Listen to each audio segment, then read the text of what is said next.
Okay. Buenas tardes, gracias por estar aquí. Estoy bien contenta de que tengamos este espacio para reflexionar sobre la trayectoria de Agua Sol y Sereno. Tengo un texto escrito que, como les contaba, creció de ayer para hoy, así es que no quiero demorarme mucho antes de comenzar, pero sí dar un pequeño trasfondo de mi relación con Agua Sol y Sereno. Muchos de ustedes la conocen, otros a lo mejor la intuyen, pero brevemente para saber un poco qué es lo que nos ha traído hasta aquí, el lugar desde el cual estoy mirando el trabajo de Agua Sol y Sereno, pues mi relación con el grupo precede la formación del grupo, porque soy amiga de Pedro desde que yo tengo 14 años y nos conocimos en el marco de las actividades que organizaba Rosa Luisa Márquez y Antonio Martorell. Fueron años de mucho intercambio, de mucha convivencia, ¿verdad? De mucha experiencia compartida.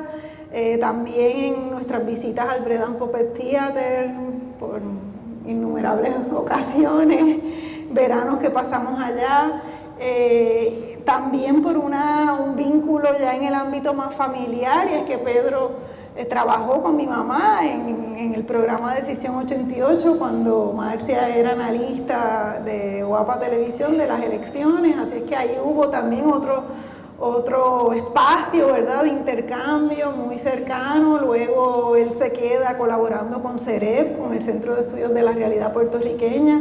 Así es que finalmente todo esto nos lleva, ¿verdad?, a la fundación de este grupo Barrunto, que es un antecedente directo, ¿verdad?, de la propuesta de Agua Sol y Sereno. A Katy la conocí antes de que Pedro la conociera, así es que la conocí en la universidad, cogimos una clase juntas y no nos podíamos imaginar, ¿verdad?, cuán cerca íbamos a estar el resto de nuestra vida. Cuando se funda Agua Sol y Sereno, coincide con el año en que yo me he ido a hacer mis estudios de posgrado a Brasil en el 1993. Yo estuve allá 9 años, así es que fueron años de un acompañamiento a la distancia del grupo. Por suerte, cuando venía, tenía casi siempre la oportunidad de ver alguna de las piezas y así fui conociendo el repertorio. Muy cerca siempre en el diálogo con Pedro y Katy, durante esa ausencia, ¿verdad? Aunque no había internet, pues había teléfonos y nos comunicábamos. Cuando regreso a Puerto Rico, Agua Sol y Sereno ciertamente fue como un lugar, ¿verdad? Fue muy importante, yo llevaba muchos años fuera y fue un espacio al cual llegar, desde donde retomar, ¿verdad?, muchos proyectos. Hubo un periodo de transición en ese regreso mío y en ese periodo pudimos ayudar a coordinar una visita a Brasil. Agua Sol y Sereno había recibido una invitación al Festival de Londrina, muy prestigioso, y entonces yo organicé que también se presentaran en la ciudad de São Paulo, en el histórico Teatro Arena de Boal. Así es que tuve esa oportunidad. Cuando regreso me incorporo a la junta de directores del grupo, me incorporo también a los proyectos comunitarios. En aquel momento estábamos desarrollando la residencia en el barrio San José, en Crearte. Me incorporo también a compartir la experiencia que yo había tenido en el Brasil en mi formación de capoeira, así es que Pedro rápido me invita a darle talleres a los integrantes del grupo y eso rápido me llevó a entablar una relación muy cercana con todo el grupo que formaba Agua Sol y Sereno en ese momento. También fue desde la experiencia de Agua Sol y Sereno que empezamos a pensar en el tema de las políticas culturales. En ese regreso mío a Puerto Rico, es la experiencia de Agua Sol y Sereno la que me lleva a darme cuenta de la importancia del vacío que había de una discusión en torno a las políticas culturales en el país, a repensar esa gestión pública en la cultura. Así es que es en el diálogo con Pedro, con Ivy, con Alfredo Carrasquillo, otras personas que Pedro Reina también en ese momento. Empezamos en ese diálogo a participar de todas las instancias que había. En ese momento hubo unas vistas en el Senado, así es que también por ahí Agua, Sol y Sereno fue fundamental en ese regreso mío. Y finalmente colaboro ya desde la parte creativa en los textos y en la concepción de la pieza Marea Alta, Marea Baja, que fue en el 2003, 2002, en la playa del Escambrón. Más adelante tengo la oportunidad de coordinar, dirigir el proceso de creación de la maestría en Gestión y Administración Cultural, y en ese momento coincide la fundación de la maestría con que Agua, Sol y Sereno es invitado al Festival de Teatro Puertorriqueño del Instituto. Era el cincuentenario del festival, y entonces escogen Una de Cal y Una de Arena como la pieza representativa de los años 90. Así es que era un honor para el grupo estar en ese momento en el festival, y el grupo cumplía 15 años, si mal no recuerdo, y decidimos organizar unos conversatorios, ¿verdad? Que son la antesala a todo este proceso que hemos estado viviendo. Un poco un primer espacio de pasar balance, de mirar, y ahí me doy cuenta realmente de lo importante que es Agua, Sol y Sereno para nuestra maestría, ¿verdad? Como un referente de la gestión cultural en Puerto Rico, no solamente en el ámbito de las artes escénicas, sino más allá. Invito a Pedro a formar parte de un proyecto de investigación que se llamó Arte, ¿Dónde y para quién?, que desembocó en una residencia artística en el Hogar Compromiso de Vida de Iniciativa Comunitaria, junto a Mayra Rivera, y los invito a ambos a dar por primera vez el curso de Gestión Cultural y Desarrollo Comunitario. El curso se repitió en varias ocasiones. En un momento dado Pedro lo dio en conjunción con Ibeli Rivera, que está aquí también, y ahora este semestre ha regresado después de algunos años a dar el curso. Así es que comenzamos un vínculo ya de la maestría con Agua, Sol y Sereno. Y bueno, finalmente en el contexto del huracán, la maestría había estado participando de un proyecto internacional que se llamaba Escuela Otra Hoja de Ruta, sobre una reflexión sobre los paradigmas de la educación artística. Es un proyecto internacional autogestionado con participación de gente de América Latina, de Canadá, de Europa, de África, muy diverso. Y en el marco de ese proyecto habíamos estado explorando en cada uno de nuestros contextos la relación entre educación artística y movimientos sociales. Y ahí de nuevo vuelve a surgir Agua, Sol y Sereno, ¿verdad?, como un gran referente para pensar esa relación. Como parte de ese proyecto vamos a Colombia. Cristina Vives, que es integrante del grupo, viene conmigo a Colombia. Tengo la oportunidad de montar una exposición de las fotos de la trayectoria de Agua, Sol y Sereno en Ruanda, en Kigali. Así es que fue, ¿verdad?, otro momento que nos lleva a este proyecto de documentación, que nos ha tomado más años de los que pensábamos, pero realmente porque nos hemos dado cuenta, ¿verdad?, de las muchas dimensiones que tiene el proyecto de Agua, Sol y Sereno. Así es que en ese momento estamos, ¿verdad?, en el momento en que decidimos recoger esa multidimensionalidad de la experiencia a través de la organización de los archivos, que fue toda una etapa del proceso, en la compilación de la memoria, ¿verdad?, a través de entrevistas. Y empecé yo a hacer entrevistas con muchos de los integrantes y exintegrantes del grupo. Luego muchas de estas entrevistas se volvieron a hacer en mesas de diálogo para la filmación del documental. Y luego, bueno, el desafío de cómo mirar todo esto, cómo sobre todo, cómo compartirlo, y cómo también entender desde la experiencia de Agua, Sol y Sereno procesos que se han venido dando en Puerto Rico y sobre todo en el ámbito de la gestión cultural en Puerto Rico. En todo este momento, ¿verdad? En todo este proceso he tenido el título de un libro de Boaventura de Sousa Santos bien presente. El subtítulo del libro, ¿verdad? Se llama Crítica de la razón indolente contra el desperdicio de la experiencia. Porque él parte de la idea de que para construir nuevos sentidos comunes emancipatorios hay que contar con la experiencia vivida, ¿verdad? En las luchas sociales, en los procesos, y que mucha de esta experiencia, ¿verdad? Queda en el olvido. Así es que ese subtítulo contra el desperdicio de la experiencia, ¿verdad?, me ha estado acompañando en todo este proceso. Bien, escribí un texto que voy a pasar a leerles, espero no tardarme demasiado. Pedro, si es necesario, tú me dejas saber. Y quiero comenzar reflexionando sobre una frase que le he escuchado a Pedro reiteradamente desde que comenzamos el proceso de documentación de la trayectoria de Agua, Sol y Sereno. Vivir la utopía del país que soñamos.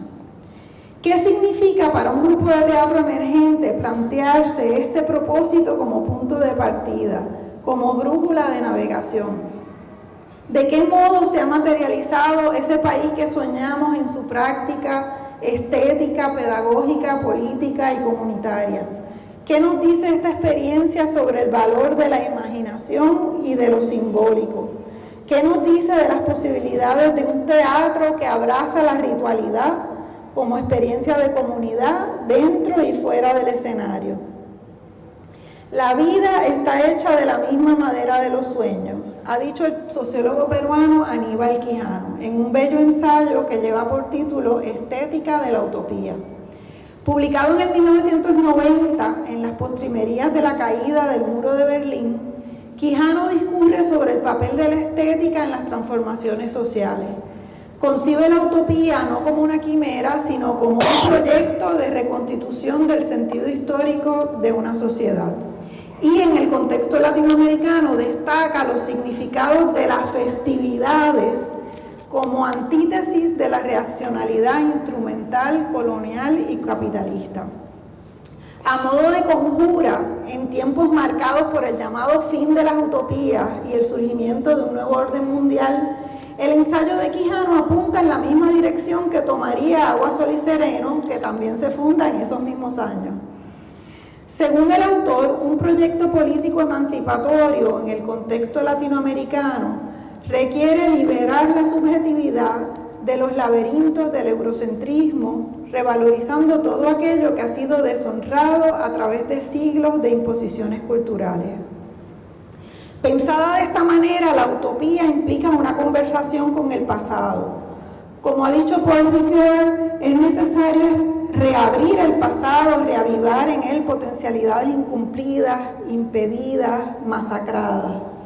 Esta poética de la voluntad, como la llama Ricoeur, plantea la importancia de la imaginación para descubrir nuevos significados en la experiencia vivida, nuevas interpretaciones del pasado que nutran el presente y nos muevan a la acción, a la iniciativa, que según el autor es la que da a nuestras intenciones éticas y políticas sobre el futuro la fuerza de reactivar potencialidades incumplidas del pasado transmitido. Vivir la utopía del país que soñamos. La primera pieza teatral de Agua, Sol y Sereno, Tuncutuntum, representada en su estreno al aire libre bajo un árbol del recinto de Río Piedras, en el marco del tercer Simposio Internacional de Afroamérica y su Cultura Religiosa. Ahí tienen una imagen de la pieza. Sentó las bases de un acercamiento a las tradiciones estéticas caribeñas, principalmente la música, el baile y la máscara, como zapata para desarrollar un lenguaje artístico propio. Un vocabulario que logra conectar a los públicos del grupo con una memoria cultural de larga duración.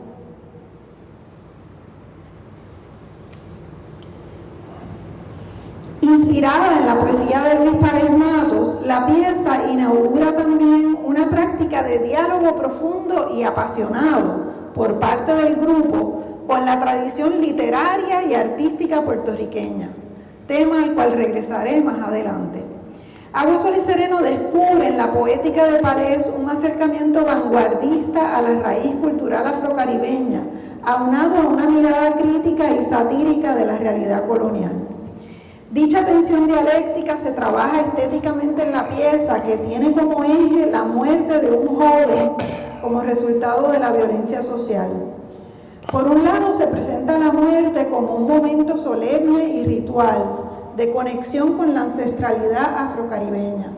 Y por otro, el discurso burlón de dos personajes que evocan la tradición de los diablitos afrocaribeños hace eco de los sentidos comunes que circulan en la sociedad respecto a la criminalidad en el Puerto Rico de las políticas de la mano dura. Aquí, como en Palés, la evocación de lo ancestral va de la mano del comentario social. Arcadio Díaz Quiñones destaca el inconformismo de Palés ante una realidad colonial que produce marasmo cultural, desesperanza y parálisis, así como desvaloración de la cultura propia. Y cito de Arcadio: justamente por la amenaza de desarraigo, Palés se decide entonces a crear esa conciencia cultural en tanto y en cuanto significa solidaridad por sentir que se pertenece a una suerte o destino común. Su poesía irá encaminada a mostrar su oposición fundamental a la desintegración cultural y tratará de despertar una nueva fe, destacando los lazos de profunda vinculación que comprometen la totalidad de la personalidad colectiva.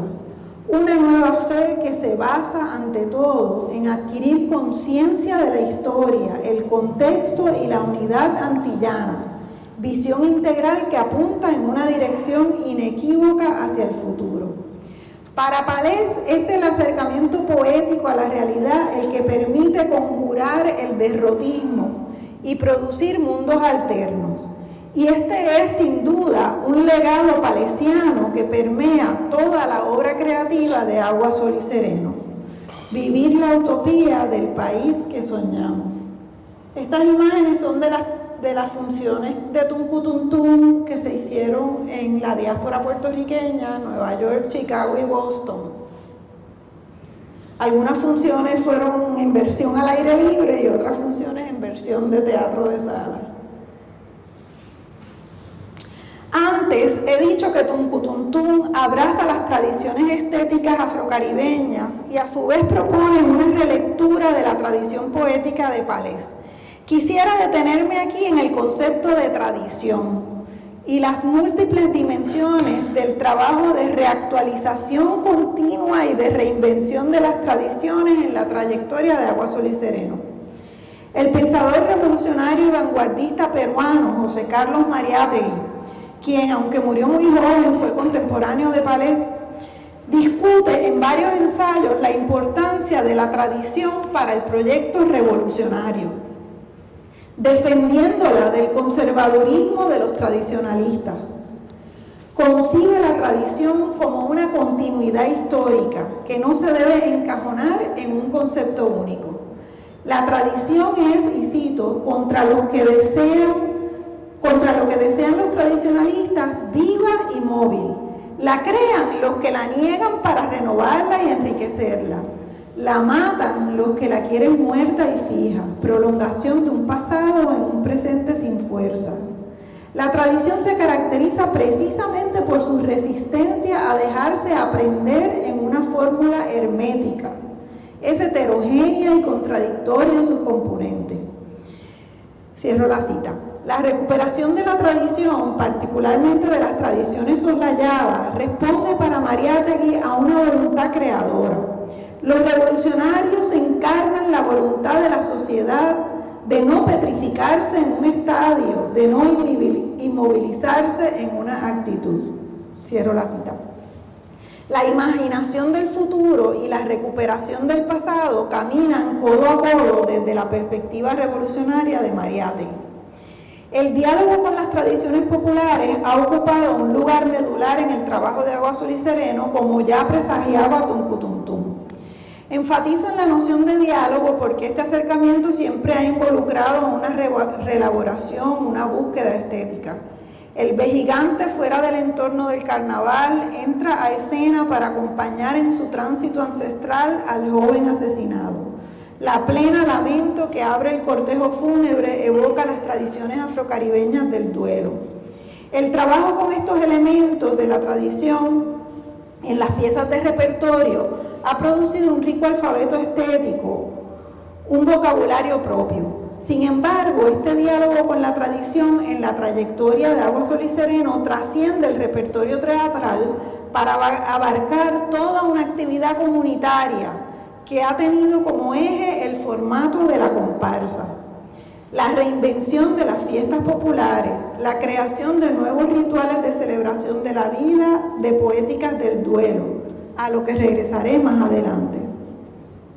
El acercamiento de Agua, Sol y Sereno a Palés abre también un camino fecundo al diálogo con una tradición literaria y artística propia que se ha posicionado críticamente frente a la realidad puertorriqueña y que a su vez ha propiciado un universo de utopías desde la creación artística. En su ensayo El Arca de Noé, Arcadio Díaz Quiñones hace inventario de los dones recibidos de sus maestras y maestros, de artistas y escritores, que conforman lo que él nombra como el conjunto heterogéneo de las tradiciones de la izquierda puertorriqueña. Nombrarlos y evocarlos es recordarlos del olvido. Arcadio nos convoca así a poblar ese archivo colectivo, esa arca de Noé o de Arcadio, con las memorias de los dones que hemos recibido y que nos han sostenido en una cita a través de una larga historia de humillaciones coloniales. Cuando una gran potencia quiere privar a un pequeño país de su conciencia nacional, utiliza el método del olvido organizado, ha dicho el antropólogo británico Paul Connerton en su libro How Societies Remember. Contra la desmemoria y contra la manipulación de la memoria, Arcadio nos propone un archivo colectivo de memorias personales fraguadas en las aulas universitarias, en las tertulias, en los talleres de gráfica, en los teatros y en las luchas sociales. En su trayectoria, Agua, Sol y Sereno ha forjado su propia arca desde el trabajo creativo, a través de piezas teatrales que rinden homenaje a creadoras y creadores puertorriqueños, así como a figuras destacadas de las luchas sociales. En particular, las campechadas, dedicadas a Campeche, Oyer, Tufiño y Elizán Escobar, permitieron al grupo una inmersión profunda en nuestra tradición plástica, que a su vez generó un verdadero estallido creativo en la obra del grupo y de Pedro Adorno como principal realizador de las piezas escultóricas en papel maché. Las reproducciones escultóricas en gran formato de piezas icónicas de la tradición pictórica puertorriqueña, que se pueden apreciar en la exposición, el rescate de Ramón Power, el niño Avilés de Campeche, el velorio y el retrato del maestro Rafael Cordero de Oyer, la Goyita o la personificación del temporal de Rafael Tufiño, entre otros. No solo infundieron de una extraordinaria riqueza visual a las piezas del grupo, sino que devolvieron estos símbolos a la cultura popular, a la calle, a la comparsa. Más allá de esta conversación plástica con los maestros, la gestación de cada una de las campechadas implicó una consagración profunda al estudio de la vida y obra de estos artistas a través de la lectura de textos críticos y de la inmersión en su obra, desarrollando una narrativa que recalca los modos en que estos, desde su obra creativa, supieron conjurar el aislamiento y las privaciones materiales y espirituales impuestas por el régimen colonial. Vivieron la utopía del país que soñaron. El discurso musical de cada una de estas piezas estuvo basado en un proceso creativo que incorpora elementos de las tradiciones musicales propias, como la plena, la bomba, el repertorio de la música espiritista, entre otros, y la exploración de los lenguajes musicales que marcan el contexto histórico de cada uno de estos artistas. La música barroca, en el caso de Campeche, la ópera, en el caso de Oyer. Sobre Tufiño y el grupo de el Centro de Arte Puertorriqueño y que más tarde trabajaron en la División de Educación de la Comunidad, Arcadio afirma que fundaron otro linaje, cito: nos enseñaron a asomarnos a la potencialidad crítica de las artes gráficas, definieron una época e inspiraron a las que siguieron. Tan fértil en imágenes como en palabras, su obra gráfica constituyó un verdadero desafío a las políticas culturales del Estado Libre Asociado para cuyas instituciones educativas trabajaban. Crearon otro archivo e impulsaron otra memoria con imágenes ya imborrables. Esta cita de Arcadio apunta a otra tradición que tiene que ver con los modos de articular la disidencia, el posicionamiento crítico, así como los modos de negociar espacios de participación en las instituciones públicas. Así también la pieza de Agua, Sol y Sereno en la reciente Campechada, dedicada a Ricardo Alegría, destaca la incomodidad de la brega continua con la cultura política de la colonia, en aras de ganar terreno para la afirmación nacional. Este teatro homenaje de Agua, Sol y Sereno ha destacado también figuras que encarnan las luchas sociales del país, como Adolfina Villanueva o el Monseñor Antulio Parrilla. En la pieza Brisa del Mar entre Palmeras, estrenada en ocasión de la presentación del documental Desalambrar, basado en la investigación de Liliana Coto sobre los rescates de tierra en Puerto Rico, el acercamiento a la figura de Adolfina, asesinada en 1980 por la policía mientras defendía su casa de un desahucio autorizado por el gobierno, recalca su valentía y la permanencia de su espíritu luchador en la brisa, en la tierra que defendió y en las esperanzas de las nuevas generaciones. La figura de Antulio Parrilla, por su parte, simboliza toda una tradición vinculada a la teología de la liberación, de dedicación a la educación popular y a la organización comunitaria, así como a la lucha por la independencia patria. Es una tradición muy cercana al grupo, sobre todo a ese tronco del compromiso social del cual nos habló Gradisa en el pasado conversatorio, forjado por la trayectoria de vida de los padres de Pedro. Esta tradición propia de un teatro homenaje ha alumbrado varias otras figuras destacadas de nuestro entorno, sobre las cuales no tenemos tiempo de abundar, como el poeta Francisco Matos Paoli, el artista Osiris Delgado, el escritor Abelardo Díaz Alfaro, la teatrera Victoria Espinosa, entre otros.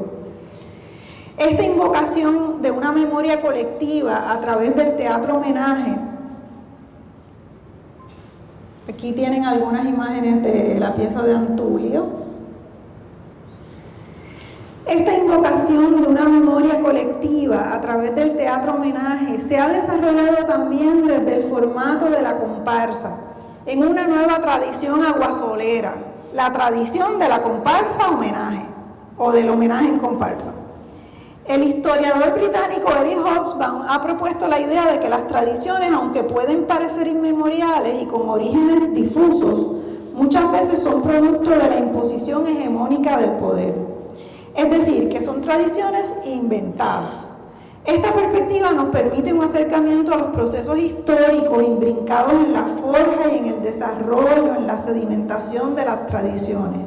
Sin embargo, el énfasis del autor en las tradiciones impuestas por los poderes hegemónicos desconoce o minimiza la agencia ciudadana que hay detrás de muchas tradiciones. Aquí quiero reivindicar la importancia que reviste, a mi juicio, la invención y reinvención de tradiciones desde la iniciativa comunitaria, como ámbito de resignificación de los elementos que simbolizan nuestra experiencia colectiva. Desde sus inicios, Asís adoptó el formato de la comparsa de zancos y cabezudos como metodología de inserción comunitaria. En las comparsas de Asís confluye la tradición de las comparsas de las fiestas populares puertorriqueñas y caribeñas con la experiencia de los parades del Bread and Puppet Theater, que por cierto incluyen música de origen afroamericano del jazz de New Orleans. Por los extraordinarios dotes como zanqueros de Pedro y Katy originalmente y luego de toda la tropa formada por ellos, y por el uso de la plena como acompañamiento musical, las comparsas de Agua, Sol y Sereno siempre han gozado de una gran acogida por todo tipo de público. A eso se suman los cabezudos, originalmente una versión puertorriqueñizada del tipo de de cabezudo realizado por Peter Schumann. Así, en cada residencia comunitaria, así suele abrir o cerrar como una comparsa, que es una forma de generar interés, aceptación y complicidad con la comunidad. La participación en la comparsa de miembros de la comunidad, muchas veces niños, haciendo zancos, usando máscaras, portando banderas, integrándose a la música, ha sido a través de toda la trayectoria del grupo una de las claves para lograr un vínculo inmediato y genuino con la gente. Uno de los momentos más hermosos en la evolución de estas comparsas comunitarias de Agua Sol y Sereno fueron el Festival de la Ceiba de los Reyes Magos, que contó con la participación de integrantes de varias comunidades de San Juan.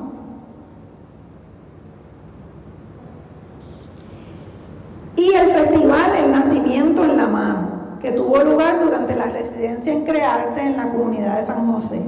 Ambos fueron dedicados a la devoción de los Reyes Magos, que, como ha destacado Ángel Quintero, tanto arraigo tiene en nuestra cultura y representa la amalgama étnica de nuestra herencia cimarrona.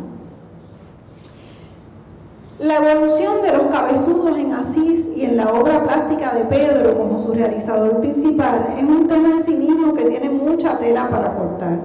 En un inicio, Pedro enfatizaba en la importancia de que sus cabezudos fueran anónimos, que no representaran a las grandes figuras, sino a la gente común, el abuelito, la abuelita, el rapero, la deportista. El primer cabezudo de una persona en particular, de una persona viva, fue creado a petición de la comunidad de Trastalleres para homenajear a su hijo predilecto, el gran Andy Montañez. De la mano de Andy, en las fiestas de la calle San Sebastián del 2012, debutan los cabezudos de Tite Curé Alonso y de Maelo. Este proceso coincide con la explosión escultórica de las campechadas, que generó cabezudos de figuras históricas como Betances, Tapia, Ruiz Belvi, además de cabezudos de los propios artistas, Campeche, Oller, Tufiño, Elizami y otros del entorno, como el sanjuanero y miembro por muchos años del comité organizador de las fiestas de la calle, Antonio Maldonado. Paralelamente, Asís inicia sus residencias artísticas en el Festival de Claridad, que se transforman en un espacio donde año tras año se rinde homenaje a figuras de las tradiciones de las izquierdas del país, empezando por Juan Mari Brás y Lolita Lebrón, en cabezudos de pedestal, siguiendo con Julia de Burgos, Rafael Cáncer Miranda, Juan Luis Sánchez, Eliot Castro, Carlos Gallizá, Quique Ayoroa Santaliz y el más reciente Bob Rabin, entre otros.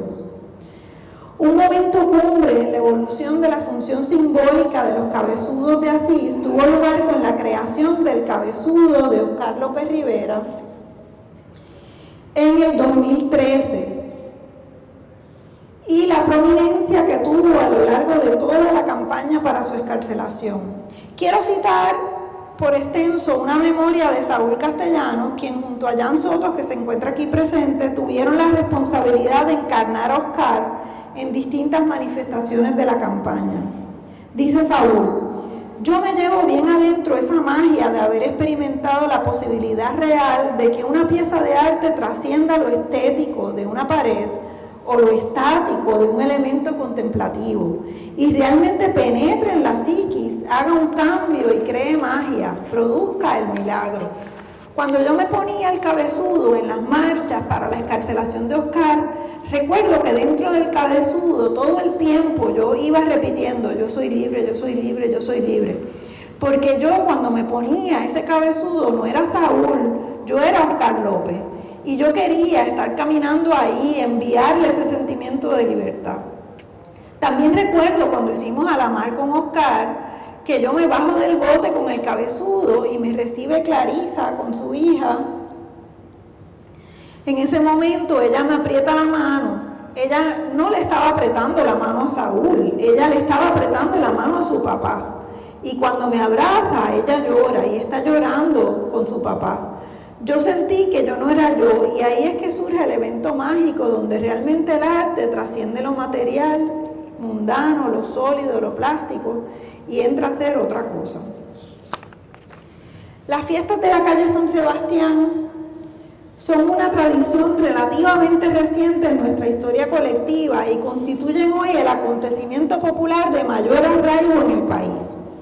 Mientras los centros comerciales daban la estocada a la vida urbana y el automóvil trazaba las rutas del desarrollo de una ciudad que se vaciaba de peatones, entre los adoquines del viejo San Juan la gente fue reencontrándose con el gozo de la sociabilidad callejera, el sabor de la plena de esquina, la coreografía libre de la multitud en movimiento, la valoración de la artesanía y la plástica puertorriqueña, el encanto nocturno del casco antiguo, con su arquitectura colonial y su brisa marina. Es verdad que hay registros que indican que desde fines del siglo XIX, al menos, el casco histórico de San Juan ya era escenario de intensas festividades populares, como las dedicadas a San Juan, San Miguel y San Pedro. Noel Allende ha investigado estas festividades como ocasiones en que las tradiciones rurales se hacían presentes en el entorno urbano, destacando la participación de comparsas de africanos y afrodescendientes. Si bien dentro de las constricciones impuestas por las ordenanzas y reglamentaciones coloniales. Un extraordinario ejemplo de este fenómeno se observa en la Crónica de San Juan de 1864, la cual describe detalladamente las actividades musicales y celebratorias durante 24 días en que se extendieron las fiestas. El escrito incluye profusas referencias a la presencia de la música jíbara, así como la alborada de congos finos, que cantaron y bailaron por largo rato a la usanza de su país, en una cita. Y luego marcharon a recorrer la ciudad seguidos de un numeroso pueblo para terminar su alborada con un bailecito que tenían preparado en la casa de uno de los cabezas. Se reproducen en la crónica distintas formas poéticas de la música campesina, como los caballos y las seguidillas, que hacen alusión a la presencia en las fiestas capitalinas de trovadores venidos de distintos pueblos, trullas, bailes de casino, danzas de moda, bailes con bombos, y en general destacan la aglomeración de gente en las calles, la bulla y el alboroto que parece un gran terremoto. Estas festividades, sin embargo, parecen haberse interrumpido con la invasión estadounidense, permaneciendo únicamente la del Carnaval de San Juan. Según las investigadoras María de Fátima Barceló y Raquel Brailovsky, a principios de siglo, las élites locales de Puerto Rico y del resto del Caribe habrían ido tomando control de la celebración del carnaval, restringiendo la participación de formas culturales de raíz afrocaribeña, las cuales tildaban de grotescas, y procurando el blanqueamiento de las festividades. Desde sus primeras ediciones en la década del 50, organizada por los padres de la Iglesia San José y con la presencia de gigantones y cabezudos traídos desde el País Vasco que representaban a los reyes católicos, entre otras figuras, las fiestas de la calle San Sebastián se han reinventado de muchas maneras. En la década del 60, con el traslado del Padre Madrazo, aparentemente la fiesta se dejó de celebrar hasta 1970, cuando su organización fue retomada por un comité vecinal dirigido por varias décadas por Rafaela Valladares y el pintor Antonio Maldonado. Aunque los cabezudos continuaron siendo un elemento distintivo del festival, su estética y carácter se transformó radicalmente.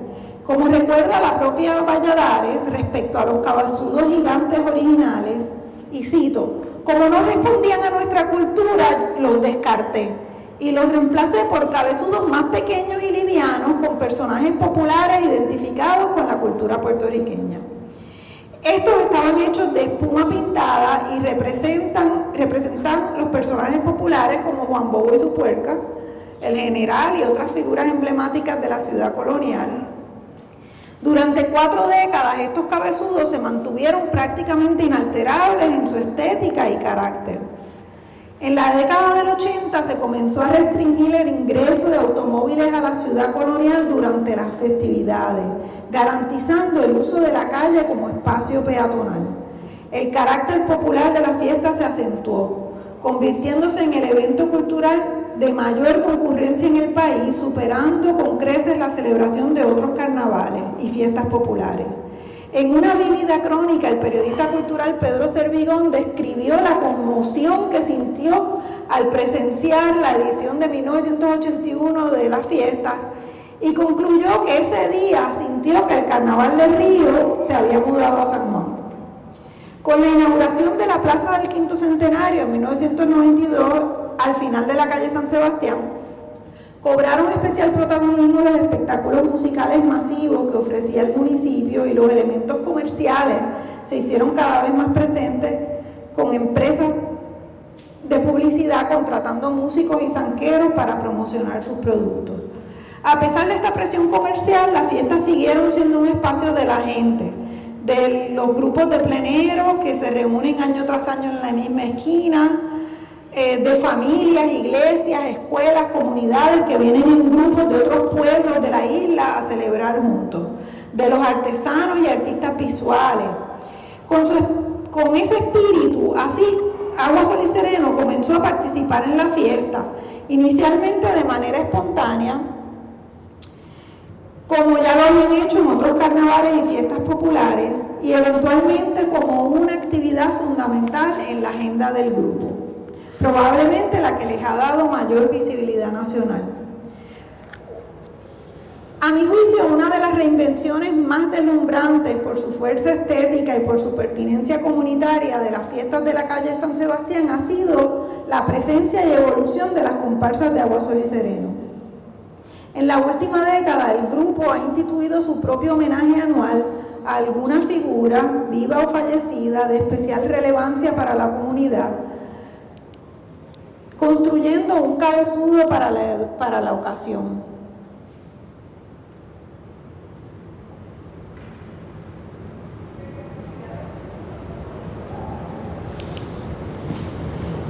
Así, don Saúl, el pregonero de las Azucenas, los fundadores de Casa Pueblo, Tinti de Yaya y Alexis Mazol, la joven tenismesista Adriana Díaz, entre otros, han desfilado junto a sus cabezudos como parte de esta nueva tradición.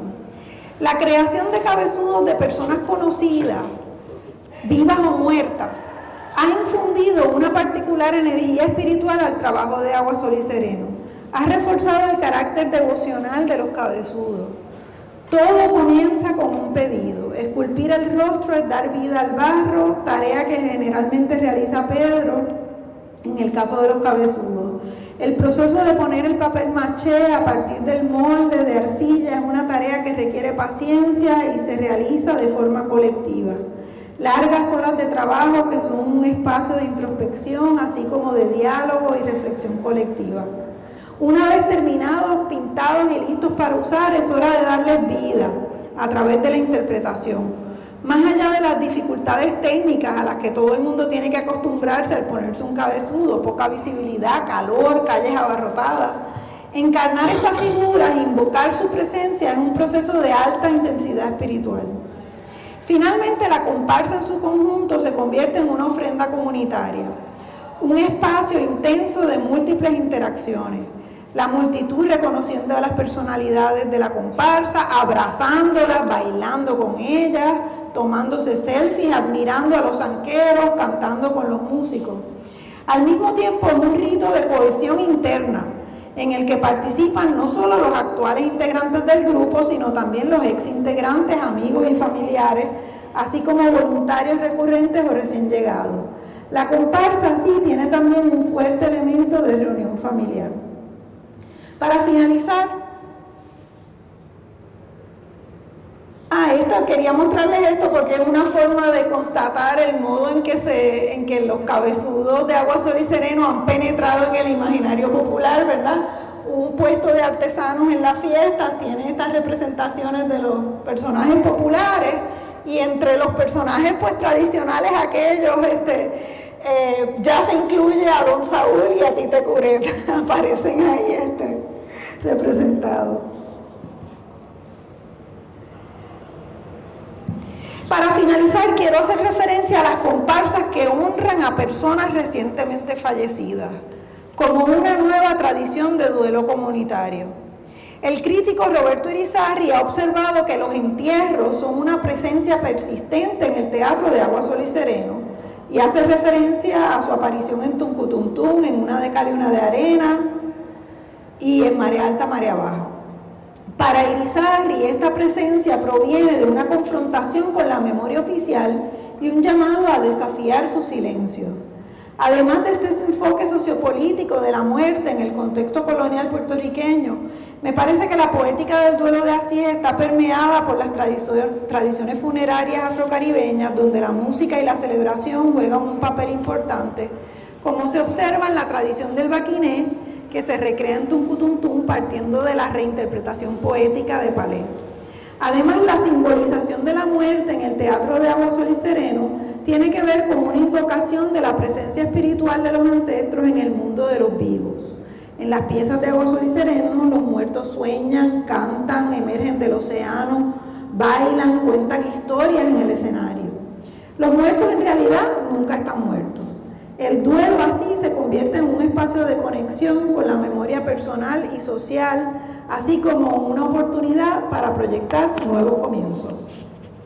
La primera participación de Agua, Sol y Sereno en un acto funerario, según mi recuerdo, porque no lo he consultado con Pedro y Katy, se dio en el entierro de Filiberto Ojeda, con la procesión de las Lloronas. El cabezudo de Filiberto surgió unos años más tarde.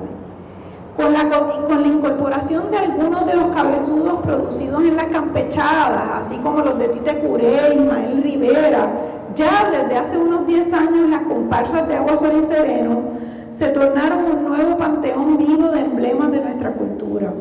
Sin embargo, el primer homenaje en el marco de las fiestas a alguien recientemente fallecido, de nuevo, según mi mejor recuerdo, se dio con John Meléndez, artista y figura de arraigo comunitario en la comunidad sanjuanera.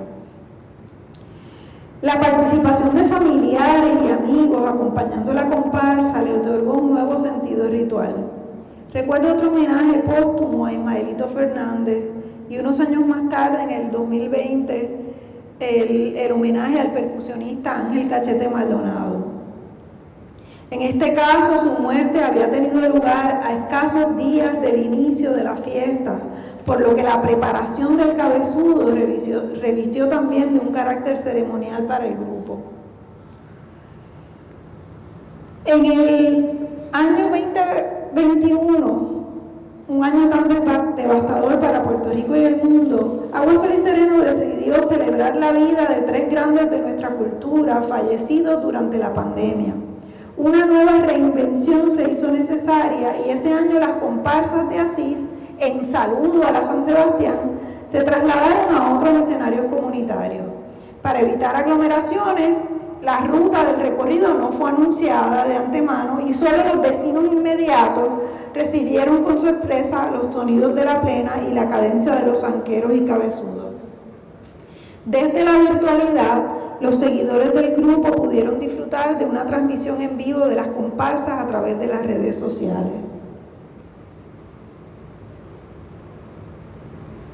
Aquí hay unas imágenes de algo sobre lo cual no estoy hablando, pero que me parece fundamental, que es la participación de Agua, Sol y Sereno en las fiestas de Santiago Apóstol de Loíza en el año 2019.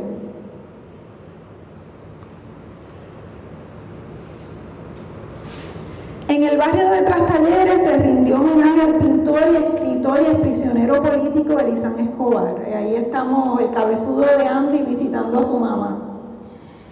La comparsa, dedicada al músico y fundador del grupo de Atabal, Héctor Rodríguez, recorrió la propia calle San Sebastián con la emotiva presencia de su esposa María y su hijo Caíme. Finalmente, los vecinos de Machuchal fueron testigos del amor que resonaba en golpes de pandero y en el canto colectivo. Ramón López todavía está con nosotros. La incorporación de una decena de tapices de Ramón que desfilaron junto a los zanqueros y cabezudos no solo expandió la intensidad estética de la comparsa, sino que acentuó su fuerza espiritual, su carácter de invocación. Pues para Ramón sus tapices eran umbrales portátiles que sacralizan cualquier lugar donde se pueda colgar. Tito Mato fue sin duda el alma musical de estos homenajes.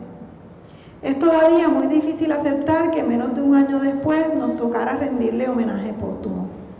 Siendo él mismo un gestor de la reinvención de la plena, infundiéndole nuevas energías comunitarias y haciendo de esta una tradición viva y pertinente, Su colaboración con las comparsas de Agua, Sol y Sereno contribuyó a cimentar esta nueva tradición de celebración de la vida y del rito de la despedida.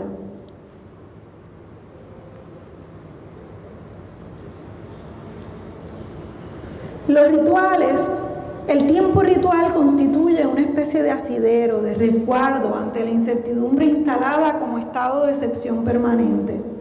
Para el filósofo surcoreano Byung-Chul Han, los rituales se pueden definir como técnicas simbólicas de instalación de un hogar, transformar el estar en el mundo en un estar en casa. Hacen del mundo un lugar fiable, son en el tiempo lo que una vivienda es en el espacio. Hacen habitable el tiempo. Vivir la utopía del país que soñamos. Agua, Sol y Sereno ha podido generar una práctica que se equipara a lo que Boaventura de Sousa Santos describe como zonas liberadas, o espacios donde, más allá de articular una crítica al neoliberalismo y al colonialismo, se pueden experimentar modos alternativos de relacionamiento, fundamentados en una ética política de la solidaridad. No he podido abordar aquí la dimensión pedagógica del trabajo de Agua, Sol y Sereno, la cual admiro profundamente, ni los avatares de su práctica de autogestión económica, fundamentada en la interlocución y alianza con diversos actores e instituciones, lo que les ha permitido establecer su propia lógica de intercambio, garantizando sostenibilidad económica, sin arriesgar la autonomía estética y política de sus contenidos. En un contexto donde se pensaba que era imposible vivir del teatro no comercial, su experiencia constituye hoy un referente fundamental para artistas, gestores y colectivos emergentes. Hacer posible la continuidad de esta labor es tal vez el regalo más valioso que el grupo ha hecho a nuestra golpeada autoestima de pueblo. La palabra tradición, en su etimología, proviene del latín traditionem, que significa acción de entrega. En ese sentido, la tradición es también una ofrenda, un regalo, como el que nos ha legado Agua, Sol y Sereno en sus casi 30 años de trayectoria. Gracias.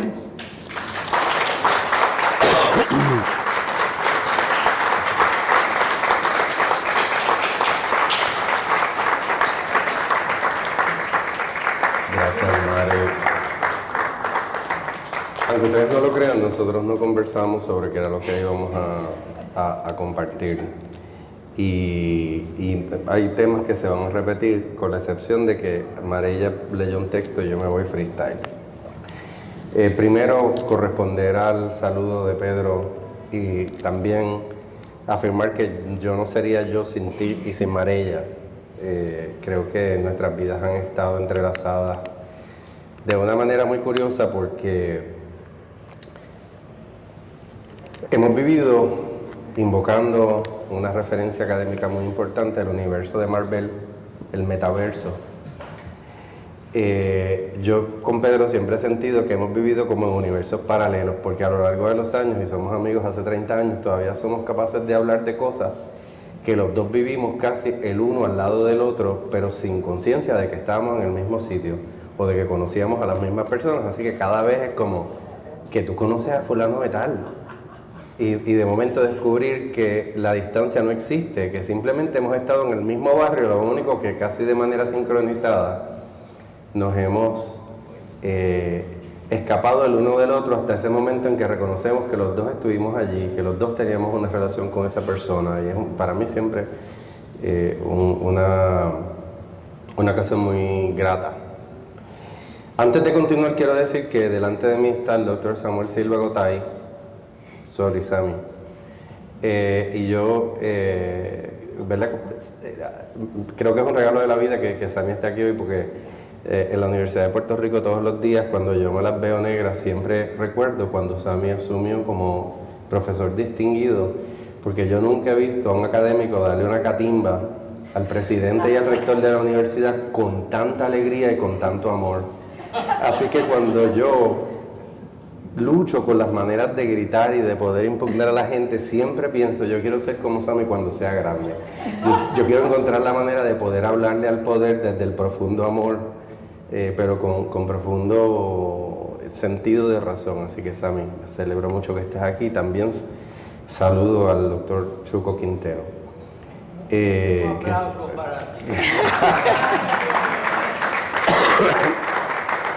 que les devuelvo a ustedes. Bueno, como discurrimos por caminos parecidos, yo voy a comenzar en una nota medio luctuosa, pero es intencional, porque mientras hablaba Marella yo pensaba en un estudioso de las religiones muy conocido, Mircea Eliade, que produjo unos libros, ¿verdad? Escribió unos libros que yo usé muchos años en mis cursos de humanidades, y uno de ellos se llamaba El mito del eterno retorno, en el que Eliade decía que todos los mitos, irrespectivos del lugar, siempre terminaban repitiendo la idea de un lugar primigenio al que se regresaba.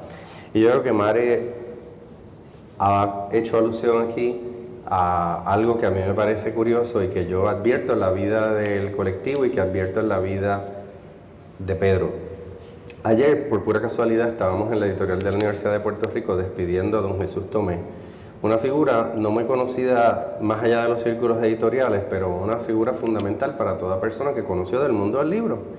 Don Jesús fue un cura que llegó de España, de Ciudad Rodrigo a Puerto Rico en 1963, empezó a trabajar en la diócesis de Cagua, y por todos esos avatares que sucedieron en Puerto Rico en esa década, don Jesús abandonó el sacerdocio en contra de su voluntad y se volvió librero.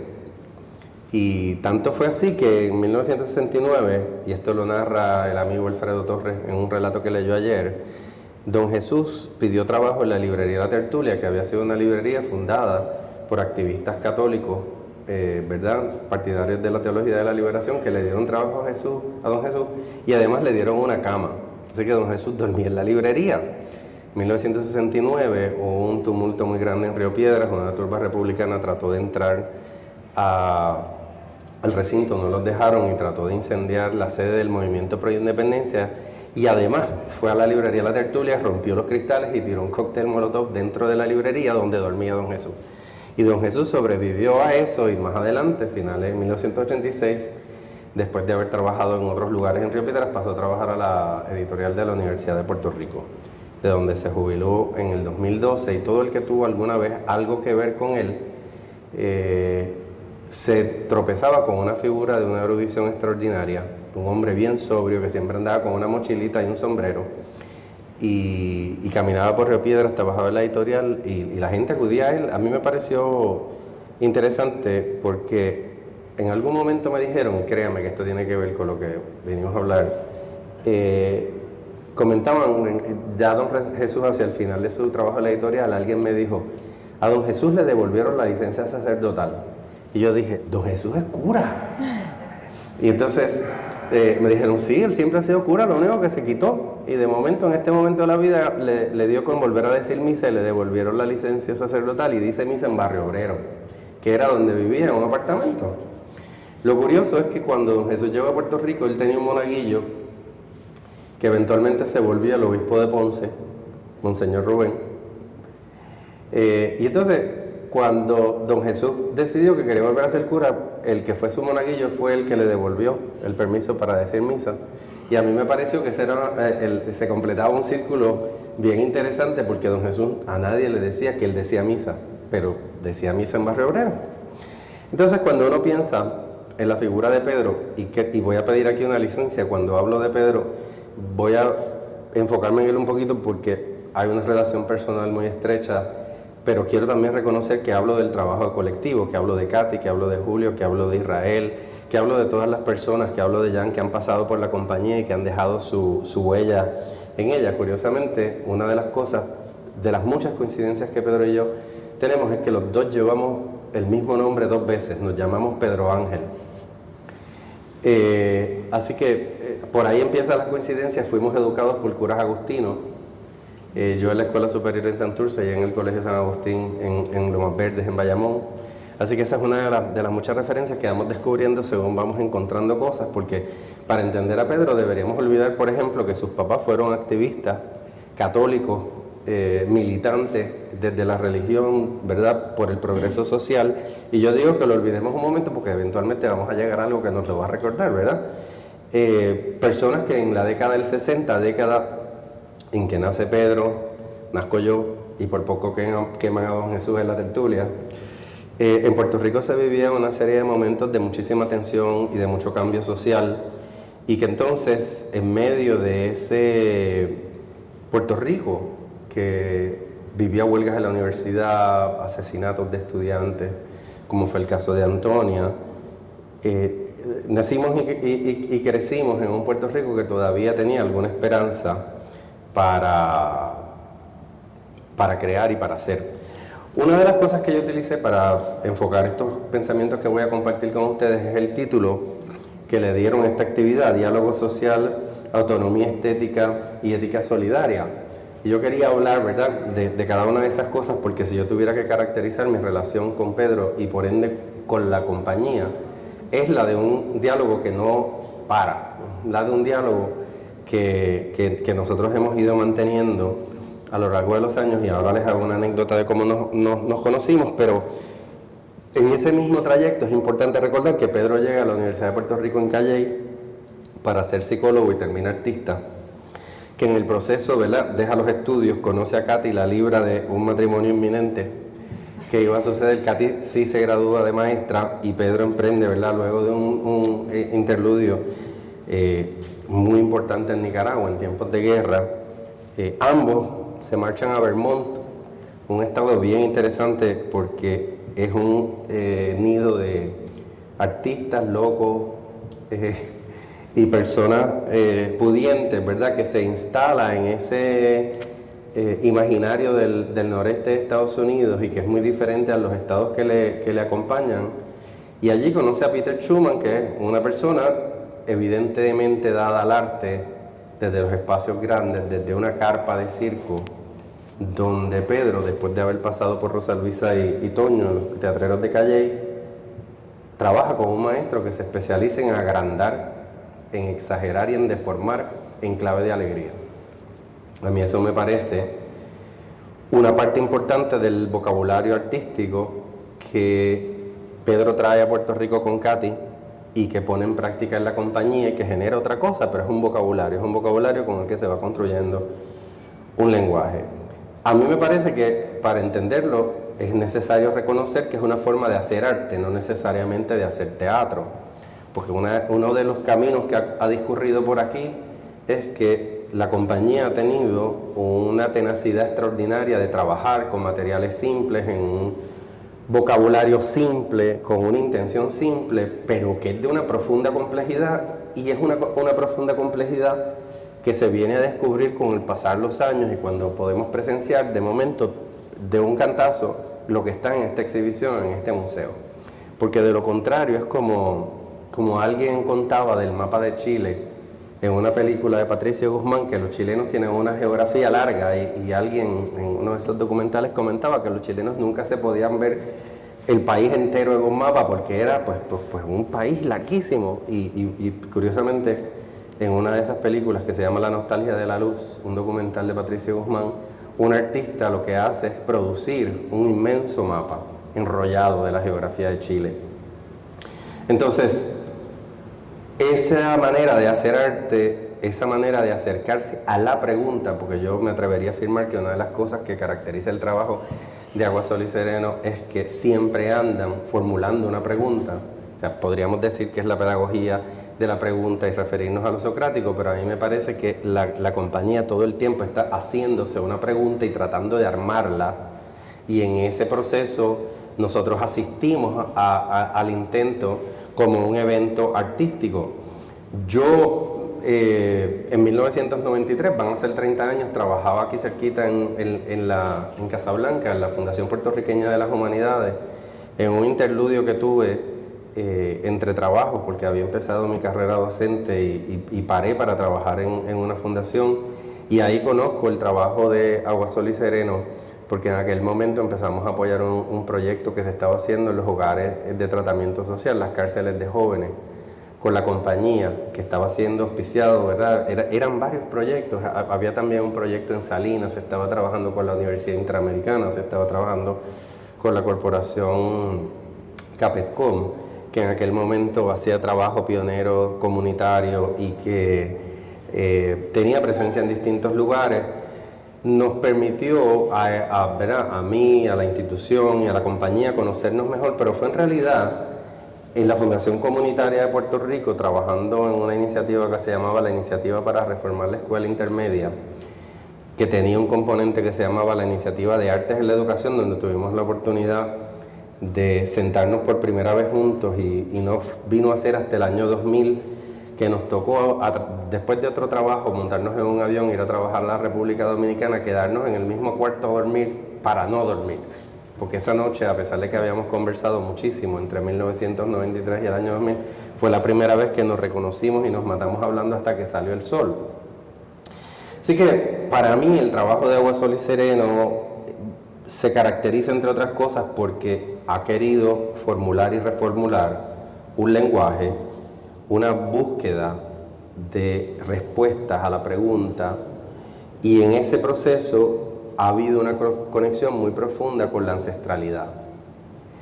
Yo creo que en nuestro diálogo, Pedro viniendo de un hogar donde hubo un activismo católico importante, yo viniendo de un hogar donde se practicaba un catolicismo tradicional, pero yo tenía una abuela espiritista que hablaba con los muertos, pues era, los dos nos enfrentábamos, yo creo que desde chiquito, a cosas que no podíamos entender, pero que eventualmente vinieron a formar parte de nuestro ADN, ¿verdad? Porque a mí me obligaban a ir a misa, pero mi abuela tenía en la mesita de noche el Evangelio según el Espiritismo de Allan Kardec, y vivía tranquilamente viendo personas sentarse en la cocina mientras ella cocinaba, y yo obviamente muerto del miedo porque no entendía nada de lo que sucedía en mi casa, y mientras más me asustaba, más mi abuela me decía: nene, no le tenga miedo a los muertos, tenle miedo a los vivos.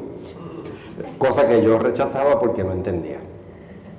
Entonces, esa ancestralidad hace, por ejemplo, que en estas imágenes que nosotros tenemos y que esta afirmación que acaba de hacer Marella sobre el carácter ritual y de memoria que tienen muchos de los eventos que hace la compañía, sobre todo cuando se trata literalmente de la muerte de las personas, a mí me parece interesante porque hace unos años, desfilando con la compañía, yo creo que fue en el 2017, durante las fiestas de la calle San Sebastián, desfilaba con un amigo al lado de ellos y conversábamos sobre cómo todos los años Pedro levantaba el panteón cultural puertorriqueño en un momento. Y vale la pena señalar que las fiestas de la calle San Sebastián, como bien dijo Marella, se han vuelto nuestro carnaval. Y es curioso que el lugar de Agua, Sol y Sereno en ese carnaval no se lo otorgó nadie.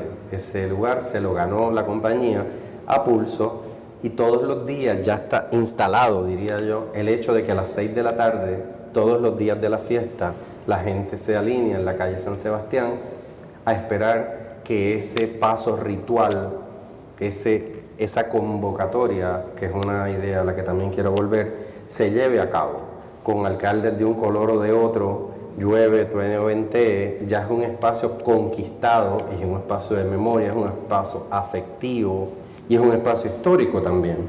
Por eso a Pedro le han dicho muchas veces que es hijo de Obatalá, ¿verdad? Porque en la mitología yoruba es una de las deidades mayores y es el creador de los seres humanos.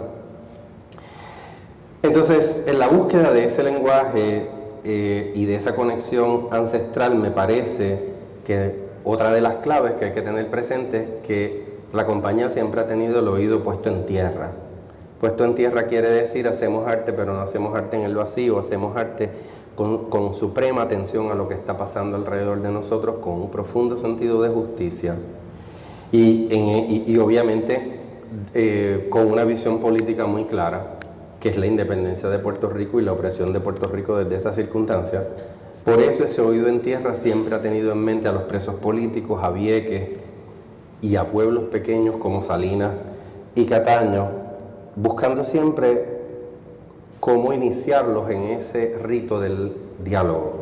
Quizás convenga que yo defina cómo uso la palabra rito, porque es parecida a lo que dice Marella. Para mí los ritos son actos de la memoria.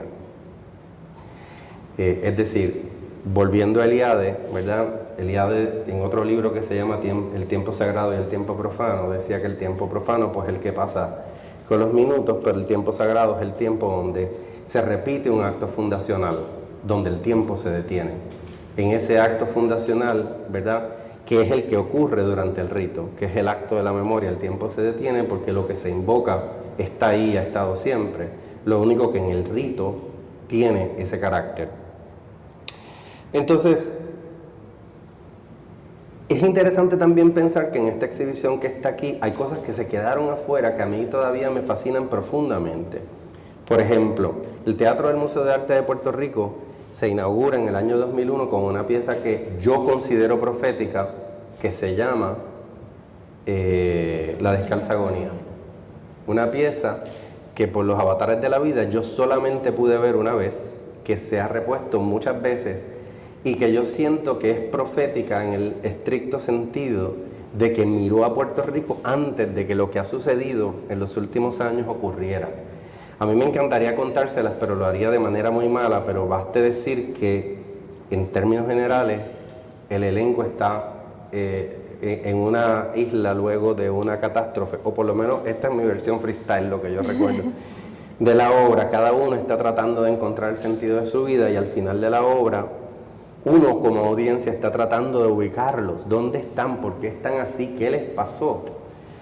Y la obra tenía un acompañamiento musical en vivo que yo tampoco olvido y termina con una escena que es profundamente dolorosa pero también simbólica. Del techo del teatro cae un aguacero de zapatos y los actores y las actrices toman los zapatos en su mano y algunos se los empiezan a comer.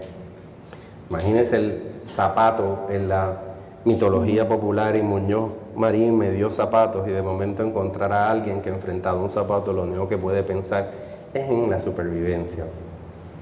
Esa obra, por ejemplo, yo siempre he sostenido que se debe volver a presentar porque es una obra que verdaderamente retrataba la complejidad de ese momento y fue una creación coral, colectiva, donde cada cual hizo su personaje. Se trató verdaderamente de un trabajo entre todos. Y también se me antoja como otra pieza que no está aquí, Marea Alta, Marea Baja, una obra realizada en el balneario del Escambrón, donde el mar y la arena, junto con un acompañamiento musical en vivo, sirvieron de escenario para una obra de la que salían personajes de la historia y desde la cual se resolvían desde el juego, desde la música y desde una estética muy particular las complejidades de ser una isla como Puerto Rico. Yo creo que en ese sentido el arte de Agua, Sol y Sereno ha sido un vehículo para lo inefable.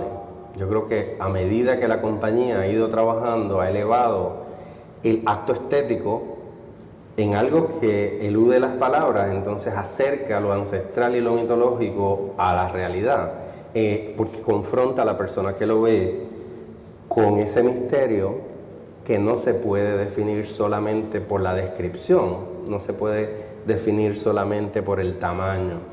Lo puede constatar cualquier persona que discurra, por ejemplo, por la sección en la exhibición de La Campechada, porque de momento uno ve todos los personajes juntos, los vimos aquí con una pieza de Oller, lo vimos allá con Tufiño, y de momento vemos todos los personajes y nos damos cuenta que es un gran elenco espiritual, es un gran elenco puertorriqueño, con unas relaciones entre sí que uno no advertía cuando los veía concretamente en una obra solamente, y que de repente coinciden para esta exhibición y uno dice, esa conversación yo no la había visto. Yo creo que a pesar de eso, a pesar de que hay una mirada histórica todo el tiempo, de ir a rescatar figuras, de ir a buscar esas personas para transformarlos con este lenguaje, a mí me parece que eso de la autonomía estética, que es ahora el título de esta actividad, yo lo leo como una voluntad extraordinaria de fluir, una voluntad extraordinaria de no quedarse en la nostalgia, una voluntad extraordinaria, como diría Fernando Pico decía, los puertorriqueños y las puertorriqueñas tienen que escribir su historia, cada generación tiene que reescribirla, no hay tal cosa con que yo la hice, no, cada uno de ellos tiene que apropiarse, cada persona tiene que apropiarse de esa historia y tiene que explorarla, tiene que cuestionarla, tiene que reescribirla. Y a mí me parece que esa es precisamente la filosofía política, porque recordar es un acto político, soñar es un acto político. Por lo tanto, es la ideología con que la compañía trabaja. Yo tuve la oportunidad de trabajar específicamente en el especial del Banco Popular del 2009 que se tituló Palés y la rumba de esquina, que conjugó algunos de los elementos que María tan supremamente bien ha traído en imágenes. Palés como un referente, la relación de Palés con el conocimiento, con Guayama, con nuestra caribeñidad, con nuestra cimarronería. Y en ese proceso encontrar cómo Palés, que fue un autor que yo vine a encontrar muy tarde en mi vida, reflejaba algunas preocupaciones que han acompañado a la compañía y a Pedro desde Tuncutuntún, porque esa pieza está dedicada, ¿verdad? Está inspirada en trabajo de Palés, y yo creo que no nos la podemos perder, porque cuando usted entra por la exhibición, ahí está Bombo, esa imagen enorme que está debajo, ¿verdad? En el altar de la exhibición, porque usted entra y lo que enfrenta es un altar donde está Bombo y donde hay unos objetos que son objetos para propósitos de nuestra presentación, rituales. Lo último que quiero decir, porque quiero también darle la oportunidad a ustedes de que hagan preguntas o comentarios, es que el tercer subtítulo es la ética solidaria, ¿verdad? Y a mí la solidaridad es algo que me convoca, es algo que siempre me ha preocupado, porque nosotros podríamos definir solidaridad como un valor para la colaboración mutua. Y ética solidaria a mí me suena también a un concepto que siempre me ha gustado mucho, que es el de solidaridad cívica. Hay una escritora estadounidense que se llama Sarah Song, que básicamente ha trabajado ese concepto de la solidaridad cívica y ofrece 3 ejemplos de solidaridad, y yo escojo uno de ellos que me parece muy importante porque yo creo que es el que más aplica a la compañía. Ella, el primer ejemplo que ofrece es el del patriotismo constitucional, porque ella dice la solidaridad es importante, ¿verdad? Y está pensando concretamente en escenarios políticos en países que están enfrentando profundos cambios, llegada de inmigrantes. Y ella decía, pues se podría desarrollar solidaridad cívica a través de ese concepto de Habermas, que es el patriotismo constitucional, un documento legal que da sentido a las relaciones entre los ciudadanos, pero que se queda corto para mirar otros vínculos emocionales entre los ciudadanos.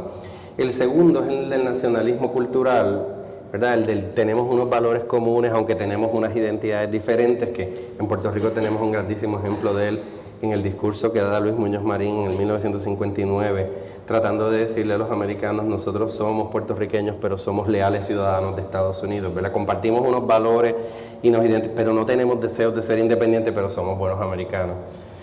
Ese tampoco prevalece. Y por último, el que ella llama de la diversidad profunda, ¿verdad? Cómo se reconcilia por un lado la justicia social y la democracia, que son valores colectivos que son importantes para la convivencia, con el reconocimiento de las subjetividades como la raza, como la etnia, como la religión. O sea, cómo se crea un balance que permita esa convivencia. Y a mí, pensando en la compañía y pensando en Puerto Rico, ¿no? Un contexto colonial donde la identidad siempre está en entredicho, ¿verdad? Los puertorriqueños tenemos que afirmarnos, y el trabajo artístico siempre ha sido una cruzada por dar respuesta a esa pregunta tácita, ¿verdad? De quiénes somos. Nos persigue desde la década del 30 en el Ateneo. ¿Qué somos? ¿Verdad? La revista Índice. Pero en ese contexto de tratar de darle respuesta a esa pregunta, yo propongo que tiene que haber una solidaridad para la diversidad. Y yo creo que esa expresión de la solidaridad para la diversidad yo la encuentro en el trabajo de la compañía. ¿Por qué? Primero, porque reivindica la calle como el lugar de encuentro. Por eso decía que no se trata de hacer teatro, se trata de hacer arte. Podemos hacerlo adentro, pero lo hacemos la mayoría de las veces afuera. La calle es un lugar común y la calle es nuestra. Lo segundo, haciendo uso de la música como ese llamado a la convocatoria, ¿verdad? Como lo hace un imán llamando a la oración, como lo hacen tantas tradiciones religiosas. Y finalmente como un carnaval, que es el momento en que las identidades se pierden, ¿no? El que estudia el carnaval sabe que la idea, en el origen el carnaval era un lugar, era un periodo de tiempo en el cual las normas sociales se suspendían, la gente se ponía un antifaz y uno podía salir a la calle. A mí me parece que, ¿verdad?, lejos de ser eso una convocatoria sin límites, se trata de una convocatoria a la asamblea que nosotros siempre contestamos. Por eso en el texto que escribí para el principio de la exhibición decía que el clarín, el llamado de trompeta, siempre nos lo hacía la compañía y nosotros contestábamos a la calle para sobre todo reivindicar la alegría como una forma de subversión. Eso es lo que tengo que decirles. Muchas gracias.